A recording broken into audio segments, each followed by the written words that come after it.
எல்லாருக்கும் வணக்கம். நம்ம எல்லாருக்குமே மனசுக்குள்ள எப்பவாவது ஒரு கேள்வி வந்திருக்கும். கடவுள்னு ஒருத்தர் உண்மையிலே இருந்தா அவரை ஏன் நம்ம கண்ணால பார்க்க முடியல? இந்த கேள்விக்கு சும்மா இல்ல, ஆயிரக்கணக்கான வருஷத்துக்கு முன்னாடி ஒரு தமிழ் சித்தர் சொன்ன ரொம்ப ஆழமான, ஆச்சரியமான ஒரு பதில தான் நாம இன்னைக்கு கொஞ்சம் அலசி ஆராய போறோம். இந்த கேள்வி பார்க்கறதுக்கு ரொம்ப சிம்பிளா இருக்கலாம் இல்லையா?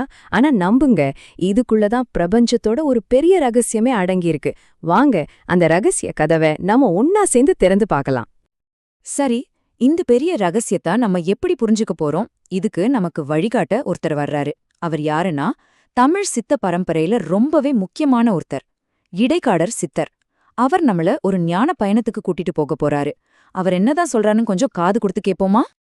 ஓகே, இந்த பயணத்தை ஆரம்பிக்கிறதுக்கு முன்னாடி சித்தர் ஒரு கண்டிஷன் போடுறாரு. அவர் என்ன சொல்றாருன்னா, இந்த ஆழமான உண்மையை எல்லாராலையும் உடனே புரிஞ்சுக்க முடியாது. அதை உள்வாங்கிக்க மனசுல ஒரு பக்குவம் வேணுமா. அந்த பக்குவத்தை தான் அவர் புண்ணியம்னு சொல்றாரு.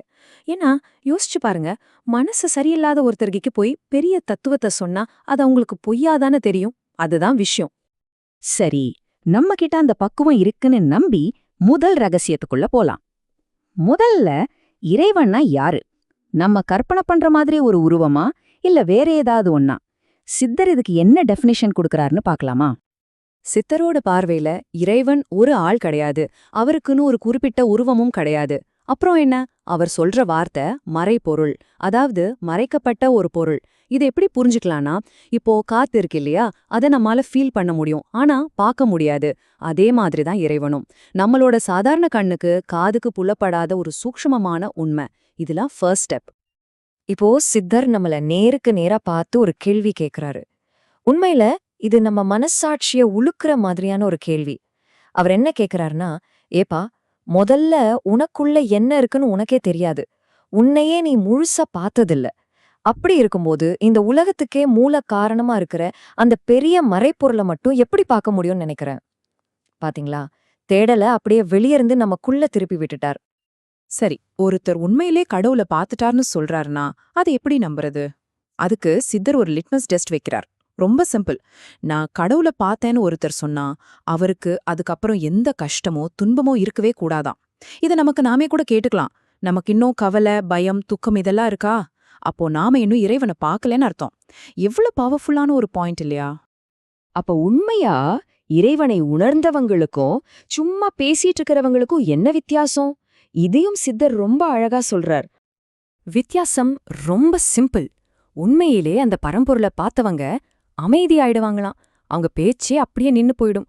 மௌனம் தான் அவங்க மொழியாகிடும். ஆனா பார்க்காதவங்க என்ன பண்ணுவாங்க? அவங்க தான் கடவுளை பத்தி வாய் கிழிய பேசுவாங்க, மணிக்கணக்கா பேசுவாங்க. பழமொழி கூட இருக்கு இல்லையா, கண்டவர் வேண்டிலர். அதாவது பார்த்தவர் பேச மாட்டார், பேசுறவர் பார்க்கல. இதுதான் அந்த பெரிய ரகசியம். சரி, இப்போ நாம கிளைமேக்ஸ்க்கு வரோம். நாம ஏன் கடவுளை பார்க்க முடியலங்கிற கேள்விக்கு உண்மையான ஆணைத்தரமான பதில் இங்கதான் இருக்கு. அது ஒரு பெரிய முரண்பாடு. சித்தர் இப்போ ஒரு விஷயத்த முகத்துக்கு நேரா சொல்றார். கொஞ்சம் ஷாக்கிங்கா கூட இருக்கலாம். இறைவன் யாரு? அவர் மெய்யானவன், 100% உண்மை, பியோர். ஆனா நாம, அதாவது மனுஷங்க, நாம போலியானவங்கன்னு சொல்றார். ஆமாம், நம்ம வாழ்க்கைய ஒரு நடிப்பு. வெளிய ஒண்ணு உள்ள ஒண்ணு, ஒரு மாஸ்க் போட்டுக்கிட்டு வாழ்றோம். இப்போ நீங்களே சொல்லுங்க, ஒரு போலிய ஒரு உண்மையை எப்படி பார்க்க முடியும்? ஒரு பொய் மெய்யை எப்படி சந்திக்க முடியும்? சாத்தியமே இல்ல. அப்போ இதுக்கு என்னதான் தீர்வு? பிரச்சனையை சொல்லிட்டார், இப்ப தீர்வையும் அவரே சொல்றார். இந்த விளக்கத்தோட முக்கியமான கட்டம் இதுதான். இத ஒரு விதியா கூட எடுத்துக்கலாம். சித்தர் சொல்ற பிரபஞ்ச விதி.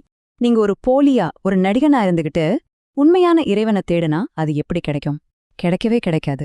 ஒரு போலிக்கே உண்மை ஒருபோதும் தரிசனம் தராது. இதுதான் ரூல். அப்போ வழி என்ன? ரொம்ப சிம்பிளான 3 ஸ்டெப்ல சொல்றார் பாருங்க. 1, இறைவன் நம்மள நம்பி இந்த உயிரை, இந்த வாழ்க்கைய கொடுத்திருக்கான். 2, ஆனா நாம என்ன பண்றோம்? அது ஒரு நாடக மாதிரி வாழ்ந்து வீணடிக்கிறோம், நம்மளோட உண்மையான முகத்தை மறைச்சிட்டு. அதனால 3வது ஸ்டெப், அந்த மெய்யான இறைவனை பார்க்கணும்னா முதல்ல நீங்க ஒரு மெய்யான மனுஷனா மாறணும். உங்க நடிப்பை நிறுத்தணும். கடைசியா சித்தர் நமக்கு ஒரு ஃபைனல் வேர்ட் சொல்றாரு. ஒரு கட்டளைனே சொல்லலாம். இது நம்ம மனசுல ஆழமா பதிய வேண்டிய ஒரு விஷயம். அவர் சொல்றது இதுதான். முதல்ல நாடகம் ஆடுறத நிறுத்து. நீங்க இந்த வேஷம் போடுறத நிறுத்திட்டு எப்போ உண்மையான மனுஷனா மாறுறீங்களோ அது வரைக்கும் இறைவன் உங்க கூட கண்ணாமூச்சி ஆட்டம் தான் ஆடுவான். யோசிச்சு பாருங்க, நாம போலியா இருக்கிற வரைக்கும் இறைவன் நம்ம கிட்ட இருந்து ஒளிஞ்சுக்கிட்டே தான் இருப்பான். இதுதான் இடைக்காடர் சித்தர் நமக்கு விட்டு சென்ற ஒரு மாபெரும் ரகசியம். இத பத்தி நம்ம நிச்சயம் ஆழமா சிந்திக்கணும்.